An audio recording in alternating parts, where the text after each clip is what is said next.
Buenas noches, bienvenidos al banquillo, gracias por estar con nosotros hoy en la antesala del Día del Periodista. Saludos a todos los comunicadores sociales de nuestro país que han celebrado durante todo este mes de mayo y que continúan, en especial a Jesús Vélez Vanegas, premio Álvaro Contreras, que lo ha recibido en las últimas horas de parte del Colegio de Periodistas de Honduras. Nuestro tema de hoy tiene también mucha relación con la actividad periodística porque hay mucha violencia y mucha actividad que involucra al comunicador social con diferentes coberturas. Para hablar de seguridad ciudadana, para hablar de los índices de criminalidad que estamos ahora mismo registrando y cómo buscarle solución, porque ese es el fin al final, bajar la incidencia de la criminalidad. Nuestros invitados a debatir hoy: la doctora Migdonia Yestas, coordinadora del Observatorio de la Violencia de la Universidad Nacional Autónoma de Honduras. ¿Qué tal está? Buenas noches, bienvenida. Buenas noches y muchas gracias por la invitación, licenciado Rosendo García. Precisamente es un tema de interés para la Universidad Nacional Autónoma de Honduras y para el Observatorio Nacional de la Violencia, el hecho de la seguridad ciudadana, precisamente porque con ello se debate la vida o la muerte de una persona, y en Honduras son más de 87,000 víctimas en los últimos años.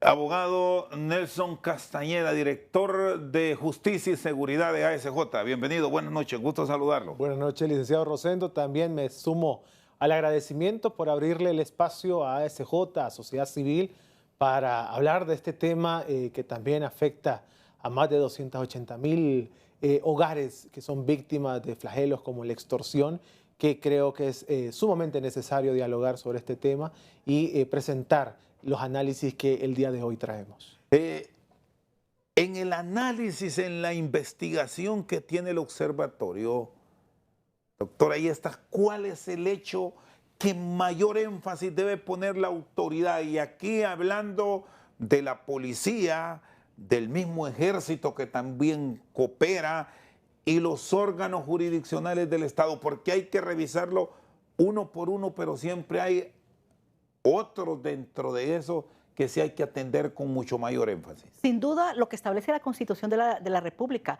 que van a avanzar en el estudio, la investigación y la judicialización, en principio, de un derecho fundamental, el derecho a la vida. Y cuando nosotros analizamos las muertes por causa externa, la primera de esas muertes por causa externa son los homicidios. Sin duda, esto es un hecho que nos obliga y que nos permite en los análisis evidenciar que somos el segundo país en Latinoamérica con tasas más altas de homicidios, y el primero es Ecuador. Antes era Venezuela y ahora Ecuador y Honduras. Pero que en Centroamérica por siempre hemos seguido ocupando las tasas más altas de homicidios, a pesar de todas las reducciones que han sufrido los demás países. Ocupamos el primer lugar, pero a pesar también de todas las estrategias. Y dentro de los homicidios hay que analizar las muertes violentas de mujeres y femicidios, precisamente porque si venimos en un esfuerzo sostenido, así como lo ha dicho la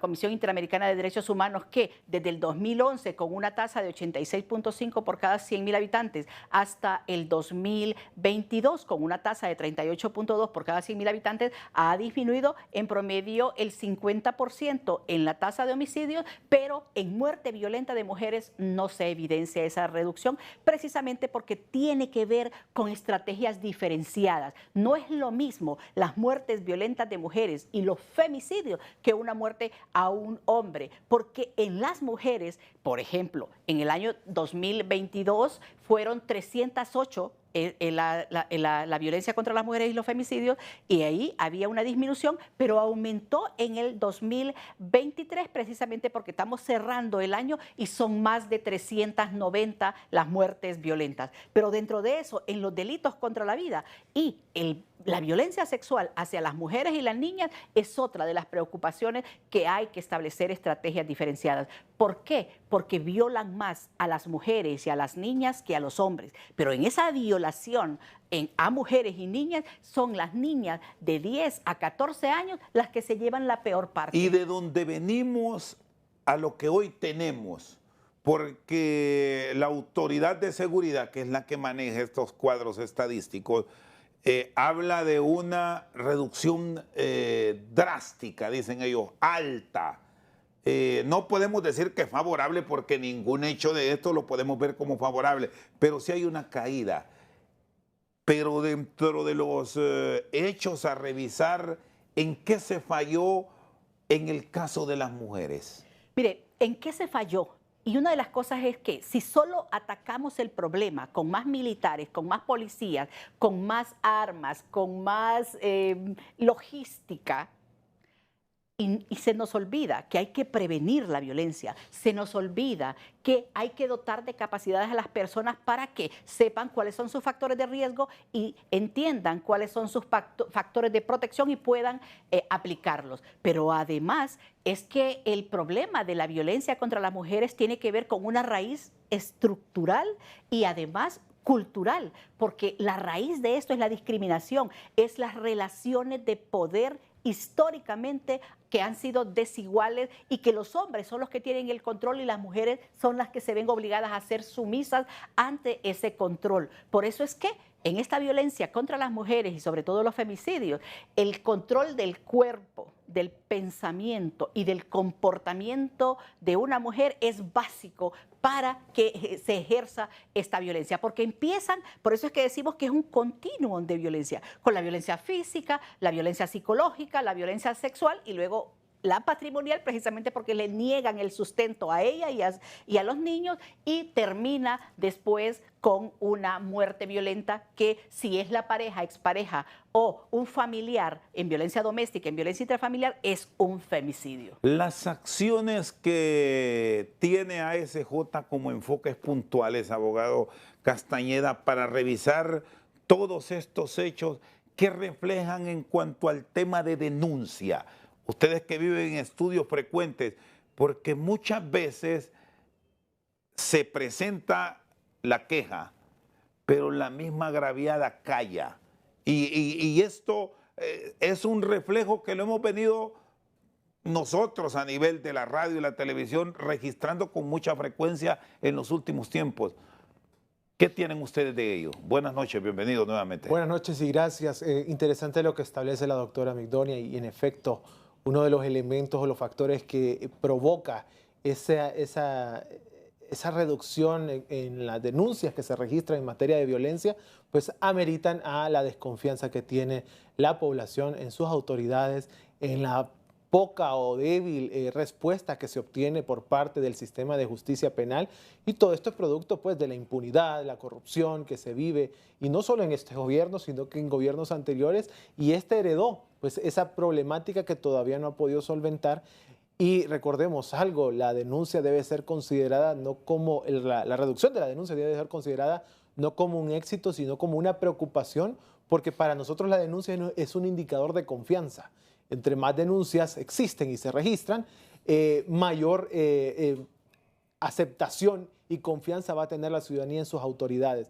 Lamentablemente hay que decirlo, el pueblo hondureño se informa, mira noticias, mira las muertes, mira las masacres, mira los femicidios, las muertes violentas de mujeres, mira la situación de los abusos de autoridad, mira policías involucrados en crimen organizado, o mira el crimen organizado vestido como policías, como agentes, como militares. Entonces todo eso se acumula, choca e impacta en la percepción de la ciudadanía sobre el tema de la efectividad y de la confianza que se tiene a las autoridades. Por lo tanto, hay mucha cifra oscura en el ambiente, ¿verdad?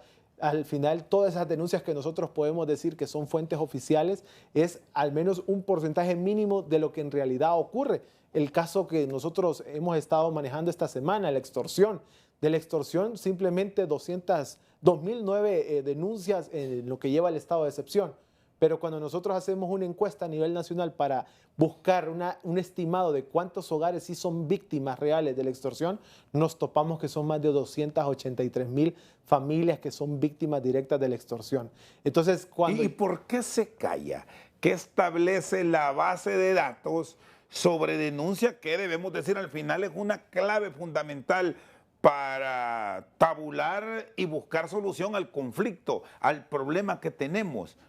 El problema es, en el ejemplo, la extorsión. La extorsión es un delito sumamente personalísimo. Si la persona que recibe la amenaza no interpone la denuncia, difícilmente las autoridades pueden de oficio investigar y ejecutar acciones para imputar el delito a los que cobran la extorsión.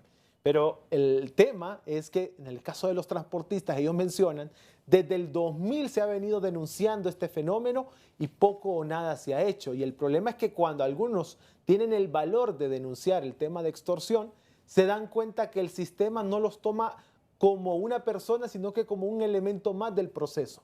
Y eso lo que genera es que la persona queda expuesta ante el extorsionador o ante el grupo criminal, porque en el desarrollo de la audiencia, aunque se cubra la identidad, aunque se le cubra la cara y ande con su cubierto de pies a cabeza y no se sepa quién es, pero desde el relato que haga el fiscal, que en la pulpería tal llegó la persona a cobrar la extorsión, inmediatamente el extorsionador sabrá de quién se trata. Ellos trabajan... Lo georreferencia prácticamente. Total. Y hay forma, abogado Castañeda, cómo cambiar estos métodos. ¿Se han logrado revisar procesos en otras sociedades que son más avanzadas que nosotros, que enfrentaron en su momento estos delitos y los redujeron? Es que hay cuestiones tan básicas y la doctora Migdonia, le he escuchado que ha hablado tanto sobre estos mecanismos de protección. No hay mecanismos de protección eficientes en el país. Se han hecho estudios, se han hecho análisis, han traído expertos, se han elaborado propuestas, el Congreso ha discutido sobre ello, el Ministerio Público ha hablado de ello, muchos expertos se han manifestado sobre su preocupación, pero hacen caso omiso. Un mecanismo de protección de testigos que no tiene el recurso suficiente. Ministerio Público que apenas tiene personal para atender de manera administrativa, pero no tiene el alcance para brindarle una seguridad o una protección completa a una persona víctima de un delito como lo es la extorsión, donde desde el momento que usted recibe una extorsión es porque ese criminal ya lo tiene a usted totalmente perfilado, ya sabe quién es todo su núcleo familiar, dónde es que usted se moviliza, dónde vive, a dónde podría usted huir. Entonces, ese es el peligro inminente de la extorsión y ese es el motivo por el cual en su momento se lanzó el plan, ¿verdad?, por parte del gobierno de la presidenta Xiomara, porque este fenómeno es tan crítico y tan severo que causa, número uno, impacto en la economía y un impacto en la seguridad y la paz de la ciudadanía. Por lo tanto, se debe de tomar con suma seriedad la conformación de una política de seguridad nacional que permita que todos estos problemas que se mencionan, femicidios, homicidios, abuso sexual infantil, violencia doméstica, extorsión, narcotráfico, entre otros, esté cubierto por una política que deje las reglas del juego bastante claras, que se vuelvan las medidas sostenibles y no se empiece con esa improvisación, como el caso del estado de excepción. Es una improvisación que al final le va a jugar muy caro al Estado de Honduras, porque ya son demasiadas las instancias internacionales que se han pronunciado respecto a este y han advertido al gobierno de Honduras que si continúan desnaturalizando medidas que lo único que fomentan es la suspensión de derechos y garantías, vendrán las consecuencias a futuro que serán altamente costosas. ¿Qué deben revisarse de estas medidas para volverlas más creíbles ante la sociedad? Y sobre todo, doctora, ya está con lo que vemos, que algunos que sí son objeto de persecución, prácticamente se les deja solo frente a otros que son funcionarios públicos y su seguridad asusta. Es que cuando un Estado solo prima las estrategias de control y disuasión del delito y no avanza en algo que es importante, que es la prevención de la violencia primaria, secundaria, terciaria, porque aquí decimos que este país extorsionan, genera miedo y situación de indefensión en las personas. Y si tiene un problema de autoestima, ¿a qué instancia tiene que ir para que lo atienda un psicólogo o un psiquiatra? Eso también se requiere.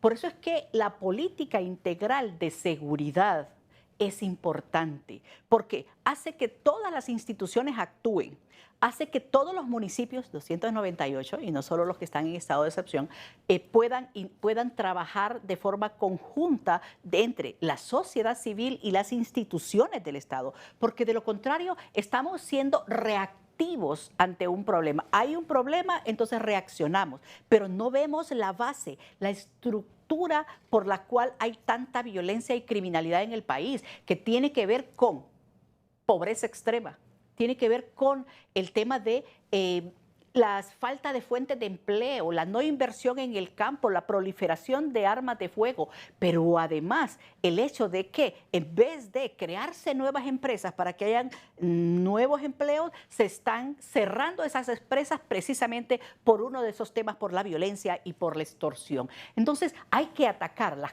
causas estructurales, pero también hay que trabajar los temas de seguridad ciudadana que tienen que ver con la prevención de la violencia desde la escuela, la familia, las iglesias y el entorno comunitario tienen que hacer un todo coherente. Por eso es que es importante las políticas integrales de seguridad. Y aquí en esto que lo hemos repetido cuántas veces hablamos con ustedes los especialistas, doctora Yesta, ¿por qué fallamos tanto en el tema de la educación? Los maestros son fundamentales, pero antes de ello pensemos en el padre de familia o en el responsable de ese menor.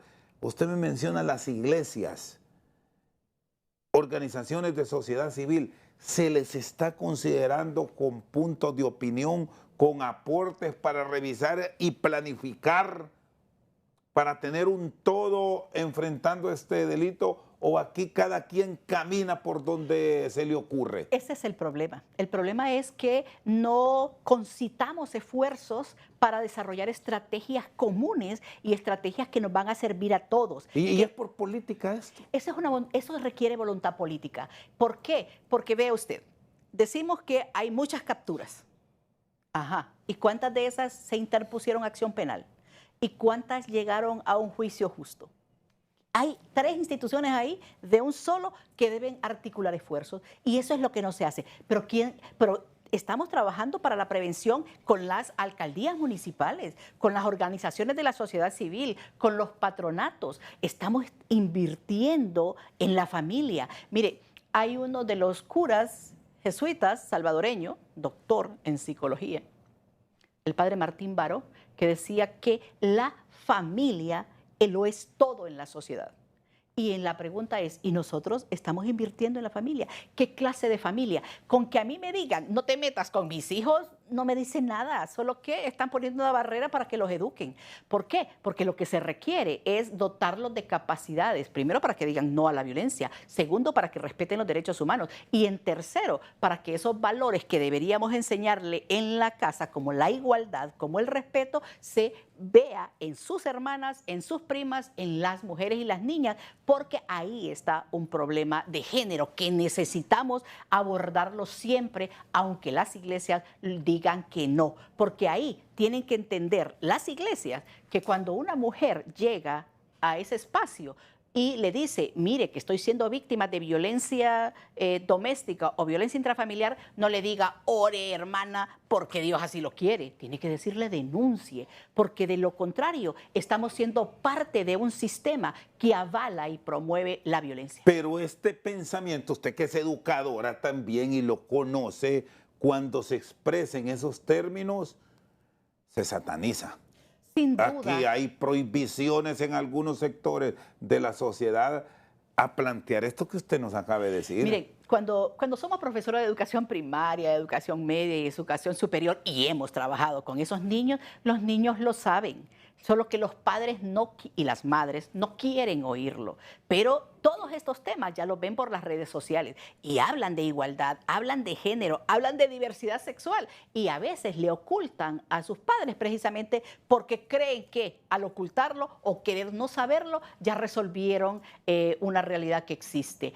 Por eso es que es importante la apertura en el pensamiento crítico y sobre todo que aborden esos temas que le permitan a las niñas y a los niños verse como iguales, respetarse, pero verse como el otro que deben interactuar, porque este mundo no podemos decir, como había un libro antes que yo leí, que sea un mundo, una Honduras para todos dividida, eso no puede ser. Tenemos que identificarnos y hacer hacer un todo coherente para sacar adelante a este país que tiene un nombre tan difícil, Honduras, o sea, de lo hondo o de qué lo analizamos, o a dónde vamos con este país. Por eso es que la voluntad política de cada uno de nosotros, el ser voz para la prevención de la violencia, para trabajar los temas de seguridad, sí son importantes.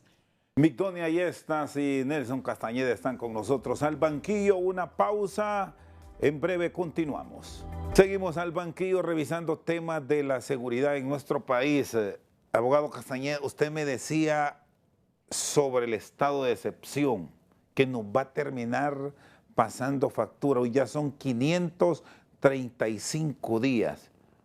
¿Por qué plantea que el primer reclamo en su momento llegará de los cooperantes, de la comunidad externa, más allá de lo que se está viviendo aquí en el país?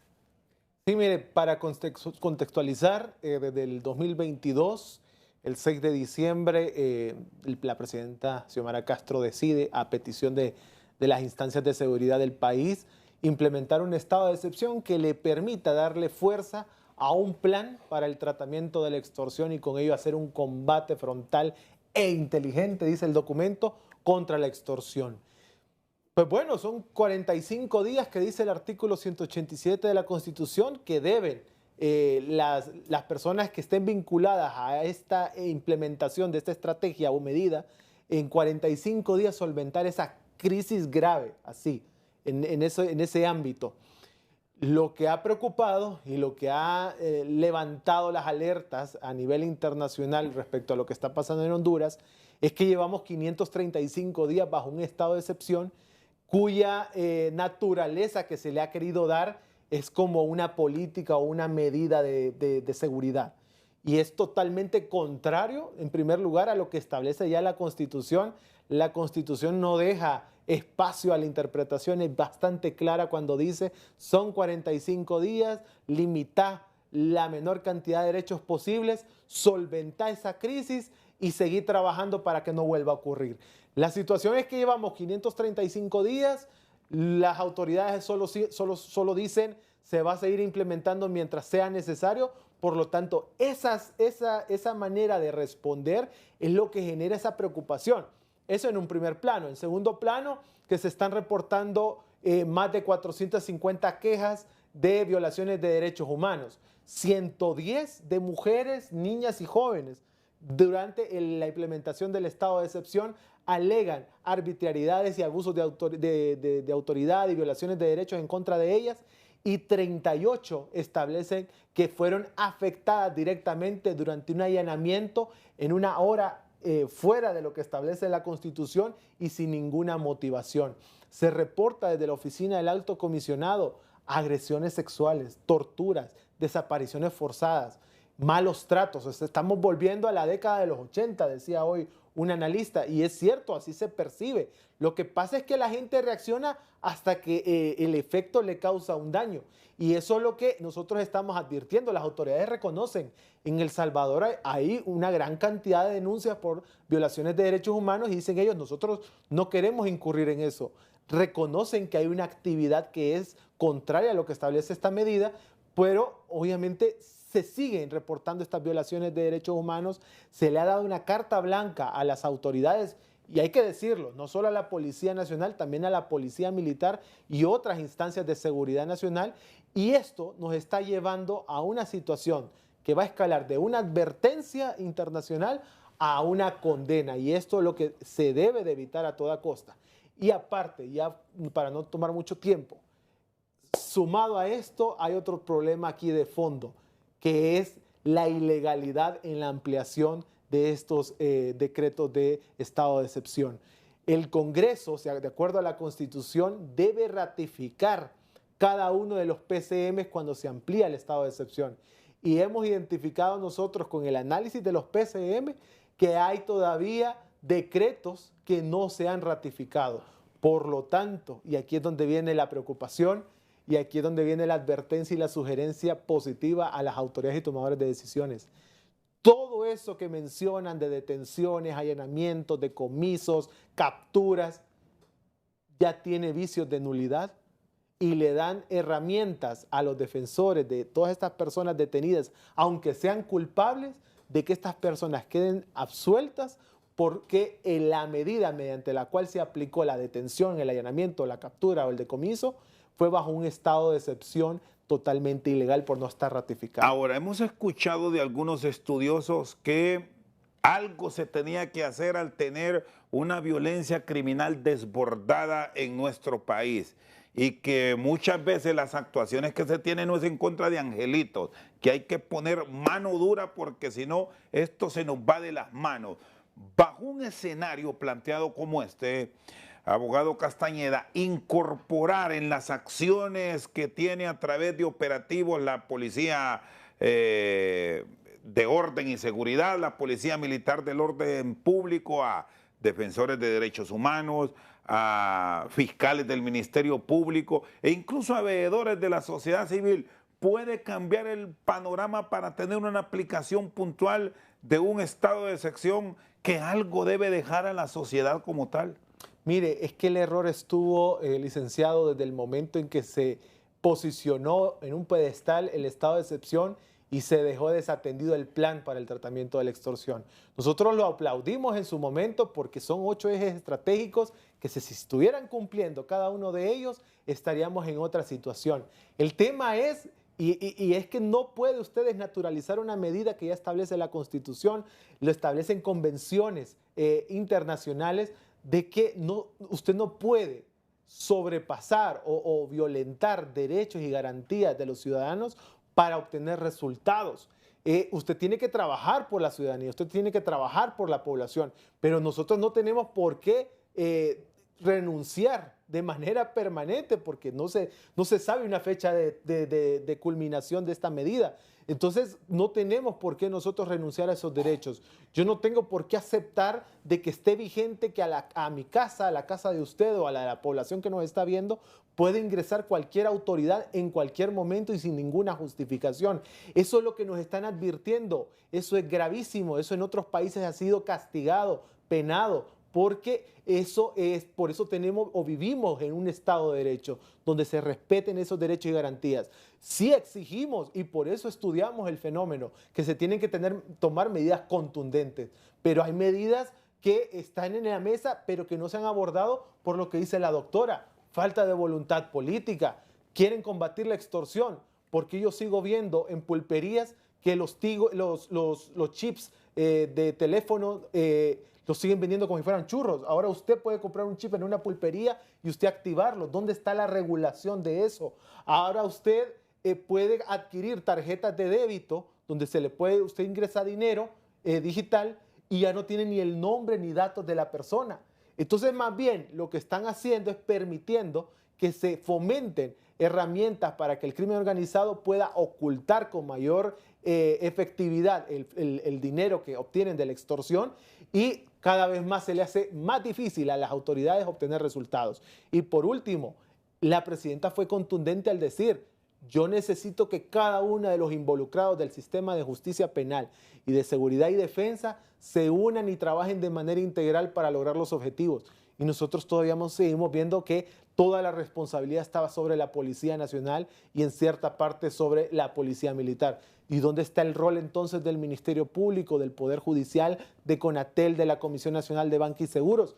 Todos deberían de estar trabajando en conjunto. ¿Dónde se ha fomentado un diálogo nacional para que sociedad civil, instancias internacionales, expertos en la materia, comencemos a elaborar la base para la construcción de esa política de seguridad nacional que tanto bien le haría al país para recuperar esa paz que por décadas no hemos tenido? ¿Han dejado sola a la policía o no ha permitido la misma estructura policíaca la participación de personal del Ministerio Público, la ATIC, los técnicos que ellos tienen en procesos, sobre todo por esto de la extorsión que tiene que ver mucho lo financiero, doctora Ayestar, el rol del mismo Poder Judicial, porque hemos visto que a veces la policía detiene y hay pruebas, pero rápido están las medidas.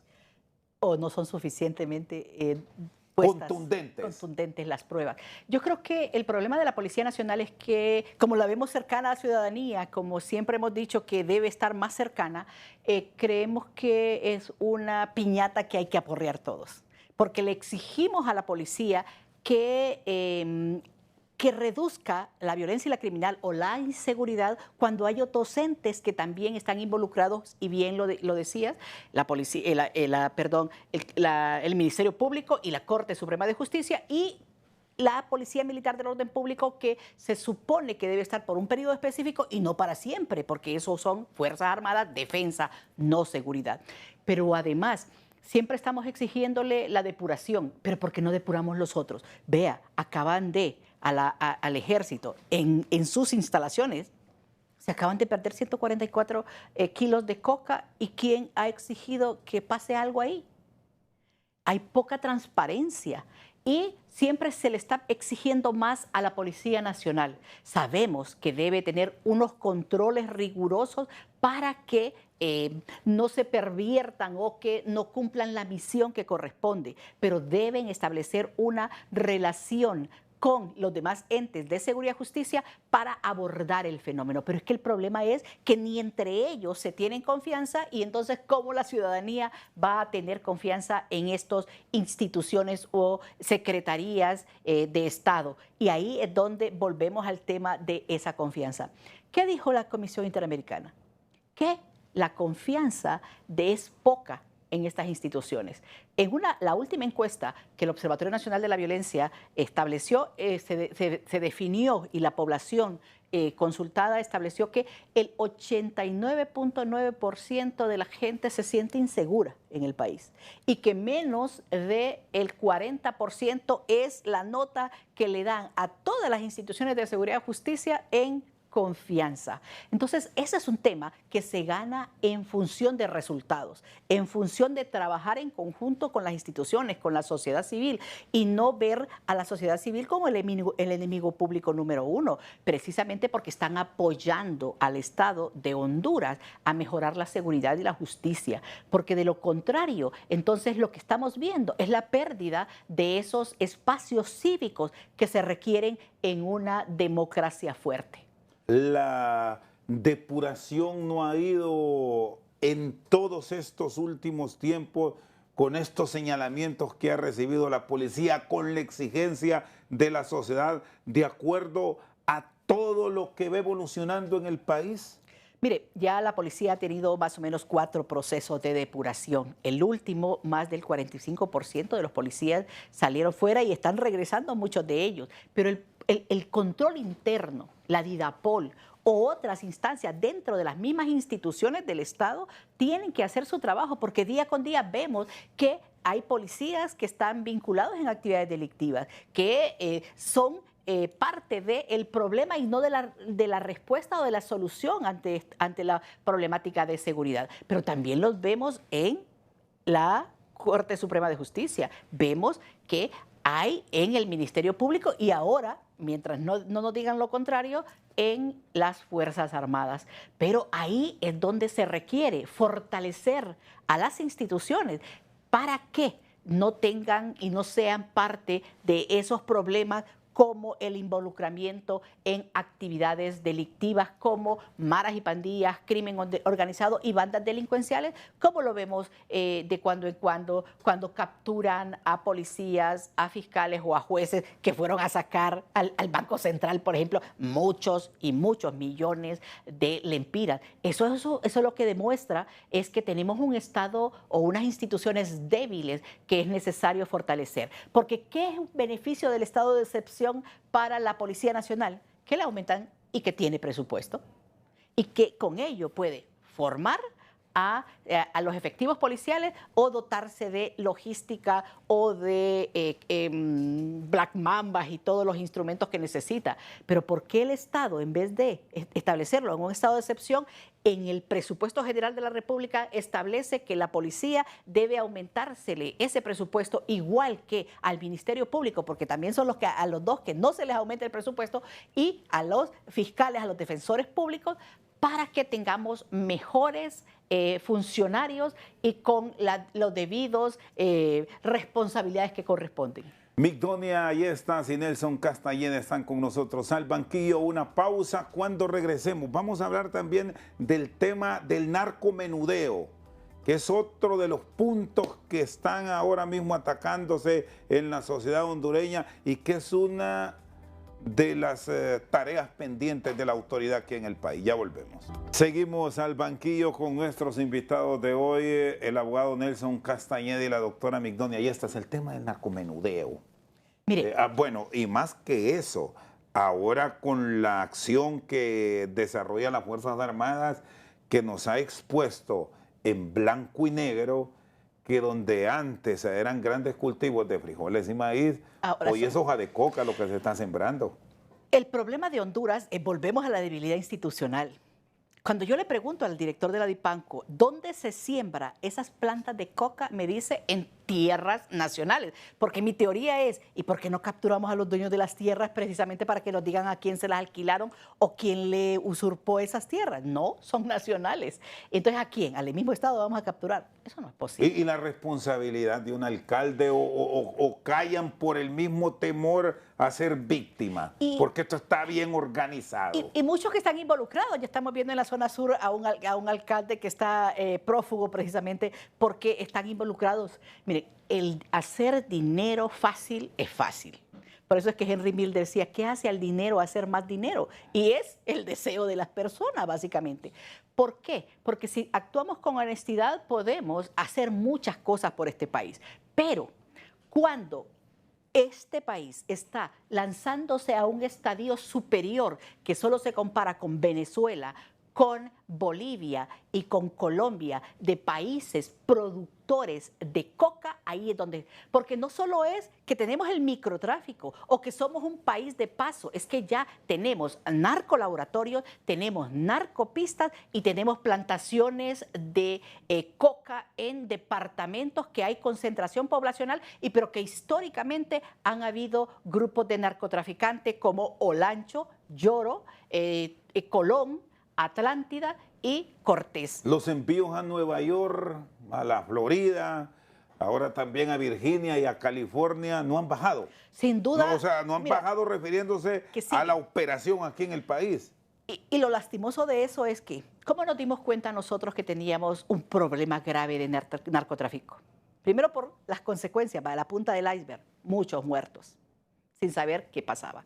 Y la segunda es porque el gobierno de Estados Unidos no lo está pidiendo en extradición, porque de lo contrario, nosotros no le hubiéramos puesto rostro y nombre a todos los que estaban involucrados en actividades delictivas, de narcotráfico, de lavado de dinero, porque la investigación no estaba funcionando. Ahora ya vemos otros, pero se sigue en Estados Unidos pidiéndonos personas que no nos damos cuenta, aunque en el barrio, aunque en la colonia o en el municipio, sabían quién va creciendo como la espuma sin causa aparente de un negocio lícito. Ahí es donde está el problema. Por eso es que es importante que las instituciones funcionen, porque de lo contrario se va creando el miedo en la población de que ver, oír y callar es una premisa, porque de lo contrario van a ser una persona más que está perdiendo la vida en este país, y ya estamos reduciendo los homicidios, pero vemos que salen picos como la extorsión, como la trata de personas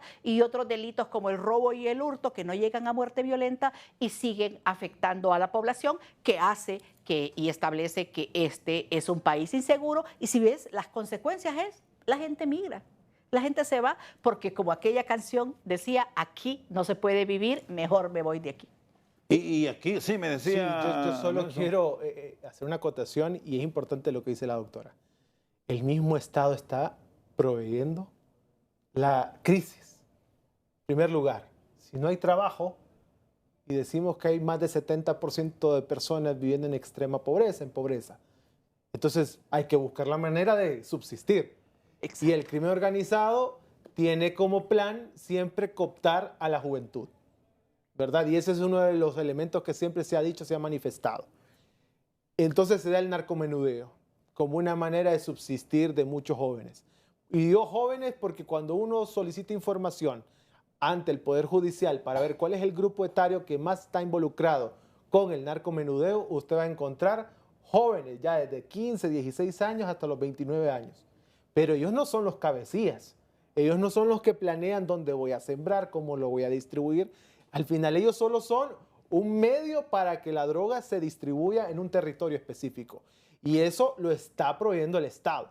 Luego, lo que dice siempre la doctora y me encanta, sistema penitenciario totalmente débil, no piensa en rehabilitación, no piensa en reinserción. Entonces, ese muchacho que fue capturado, ese joven, no es reinsertado de manera adecuada, no es rehabilitado y continúa bajo el mismo esquema. Entonces, el gobierno provee a través de la ineptitud, la ineficacia de su sistema, que esta gente siga delinquiendo. ¿Y qué pasa actualmente? No se puede tener acciones o investigaciones o condenas de alto impacto porque actualmente el sistema de justicia está sobresaturado con casos de narcomenudeo. Un caso de narcomenudeo no le va a desmoronar o desarticular una red criminal, porque lo que están agarrando es al que está distribuyendo en el momento y que tal vez lo agarran con 50,000 empiras. ¿Por qué no se investiga? Usted lo dijo, el lavado de activos de manera ya general en el país. Lavado de activos con narcotráfico, lavado de activos con extorsión, con tráfico de armas. ¿Por qué? No hay una voluntad de hacerlo. Y lo voy a decir, incluso no hay capacidad actualmente para investigar el lavado de activos. Y mundialmente es conocido que cuando un gobierno se centra en el flujo del dinero del crimen organizado, se desarticulan y se obtienen buenos resultados que recuperan la paz y la armonía en la sociedad. Entonces, a eso deberíamos de estar aspirando ahorita, no un estado de excepción, no dando aquellas grandes cantidades de resultados de capturas que al final no están generando un impacto. Tiene que proveerse en el chip de cada operador de justicia el tema de la persecución penal estratégica, seguir aquellos casos que me van a dar un resultado de impacto que al final va a replicar esa represalia y otros no van a querer delinquir porque ese caso de impacto genera ese ya temor al sistema y ya no voy a querer yo ser parte de ese trabajo o ese esfuerzo que haga el gobierno respecto a esta lucha frontal que se supone se está haciendo. Tenemos un gran problema con la denuncia que está llegando poco. En su momento los entes de investigación, y si nos vamos a los 80, ya sabemos cómo operó la desaparecida DNI, la FUSET y las mismas Fuerzas Armadas que estaban con otro rol, pero ahí estaban. Ahora, visto en la actualidad y los órganos de inteligencia y contrainteligencia que deben ser un factor fundamental para los entes contralores, fiscalizadores del Estado y los mismos entes de orden y seguridad, ¿qué pasa con ellos? Fíjense que con eso lo voy a analizar con un caso que ocurrió en el año pasado y que ahí es donde uno se da cuenta cuál es la efectividad de la inteligencia en Honduras. Doctora, el caso de las 46 mujeres que fueron asesinadas en el centro penitenciario en Támara. Hubieron funcionarios de la Secretaría de Seguridad que manifestaban, sí, hay involucramiento por parte de autoridades y directivos dentro del centro penitenciario que permitieron el ingreso de armas, combustible y otros elementos que facilitó que se perpetrara este asesinato histórico del cual ya nadie habla. Y en ese sentido manifiesta un informe, ¿verdad?, del Poder Judicial, donde dice que la inteligencia penitenciaria sabía desde antes de que estaba ingresando armamento y combustible a este centro penitenciario.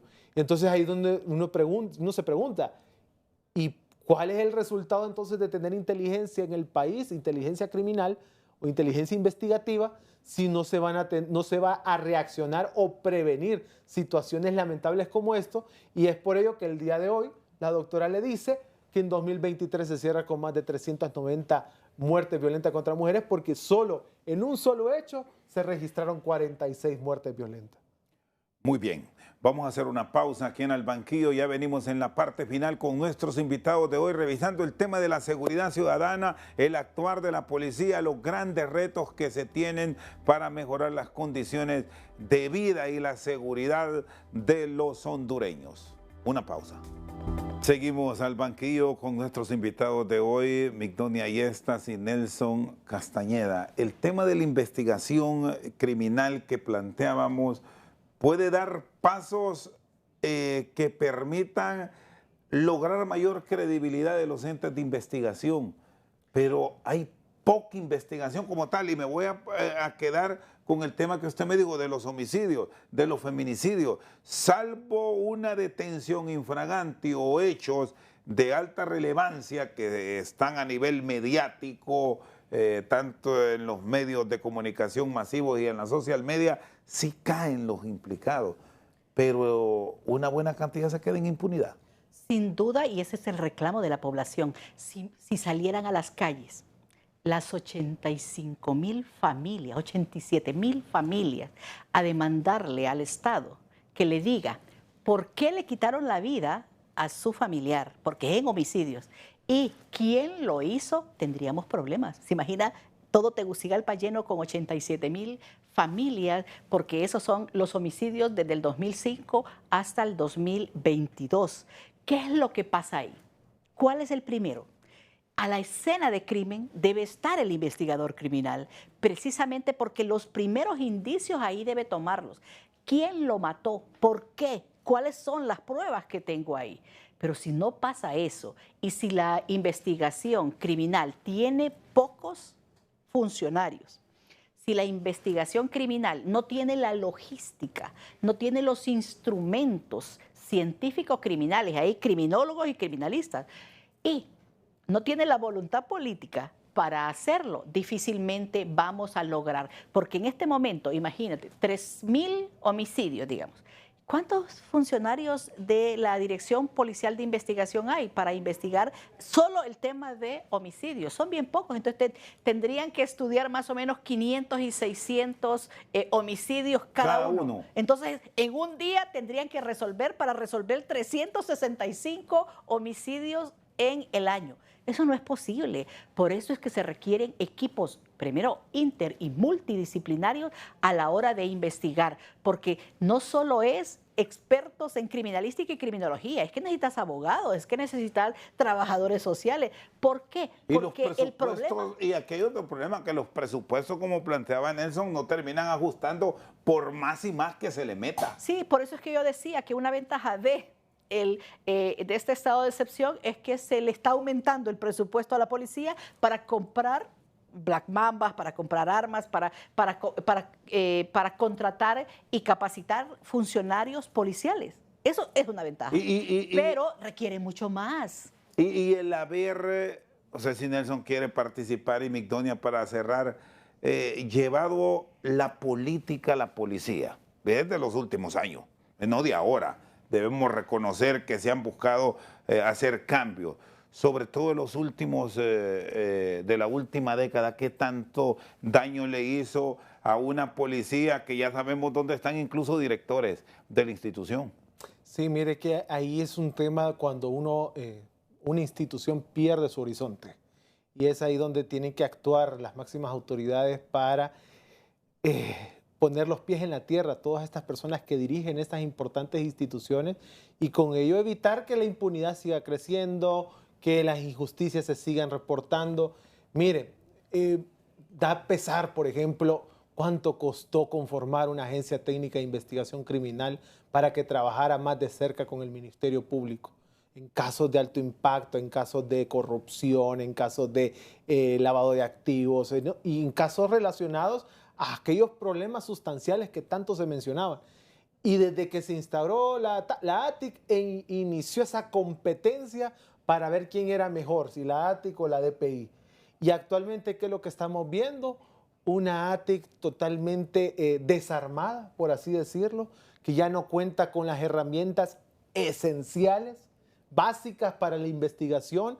Por lo tanto, mire la importancia y el reto que tiene el actual fiscal y el actual director de la ATIC en tratar de recuperar esa agencia técnica, porque ¿qué pasa entonces cuando delinque o cuando toca investigar a la Dirección Policial de Investigaciones o cualquier instancia de la Secretaría de Seguridad?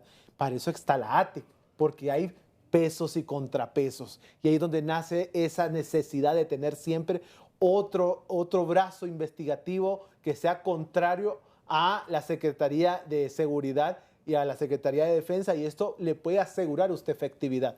Pero eso es lo que se está viviendo actualmente. Por lo tanto, pues instar a la presidencia de la República tomar las determinaciones necesarias y con ello fortalecer la investigación de manera transversal, integral, dar las herramientas. Mire, es lamentable ver que más de un año estuvieron desconectadas las cámaras del 911 y que viene la Junta Interventora y denuncia corrupción, macro corrupción en esos contratos. Entonces, el Estado es el responsable de que esas cámaras estén desconectadas, aunque sea del gobierno anterior. Y todo ese año que hubieron omisiones, que no se pudo concretar investigaciones porque no estaba la cámara activa, entonces eso genera esa preocupación o decepción del pueblo hondureño porque dice, si ni siquiera lo básico para investigar tenemos, entonces, ¿qué futuro nos depara? Bueno, y aquí, y con esto debemos cerrar y tenerlo como reflexión. Si son entes que deben trabajar unidos y complementarse, porque lo que no tenga la policía y la ATIC lo tiene, pues de eso se trata, justamente de bajar los altos niveles de impunidad que tenemos. Pero eso no está pasando, según lo que observamos en la sociedad actual.